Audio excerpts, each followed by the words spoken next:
Someone is killing Jedi. It doesn't make sense.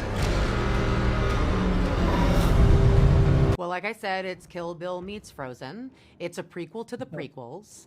It's the story of a broken family. It's the story of a little girl who wanted to become a Jedi and wasn't able to fulfill her dream. It's about a master who feels he failed his apprentice, and it's ultimately about good guys who are bad and bad guys who are good. I love it. So Leslie, I love your indie girl power, girl fun, and really profound movies you made in the 2010s. Which was for you the biggest challenge when you translated these topics you did in these movies? So let's say like a fantasy, crime, sci-fi universe, which I know you're also a big fan. Well, what's interesting is that when I was working in comedy, I never really thought of my characters as that funny. Like, I always thought I was writing, people who were going through deeply challenging, kind of morally ambiguous problems. And so that was really easy to transfer to Star Wars, because while Star Wars is a magnificent universe that we are lucky enough to play in, it is at the end of the day about personal relationships and about people who are moving through their own challenges with good and bad. So it was kind of easy to move from that because of the personal nature of those projects. And you were talking, you had like this inspiration from Kill Bill, from a lot of different kind of movies. Was there any particular of the episodes or maybe another TV show of the Star Wars universe that you had some kind of inspiration?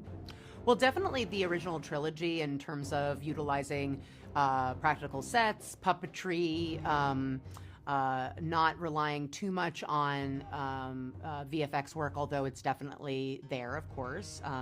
But that was kind of that moment. I felt that the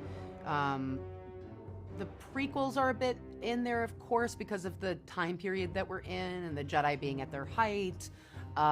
There's definitely some Mandalorian in the show. I hope that it inspires a real sense of fun and sort of a classic Star Wars story.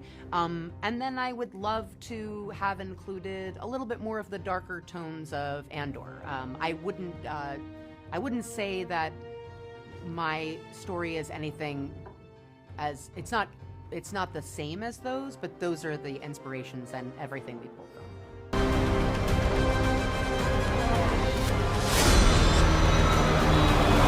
Kogonada for me is one of my favorite new directors. I think he's amazing.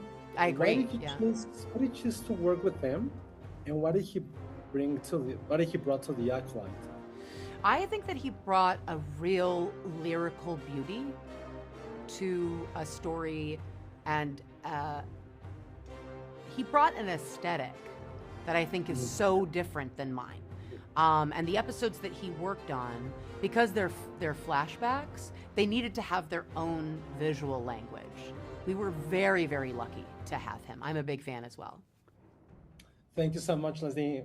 All the best of lucks, and I'm going to be watching the Acolyte I think it's every Tuesday. I think it is, yeah. I don't even know the day. Sorry. So, no worries. Thank you so much. Thank you.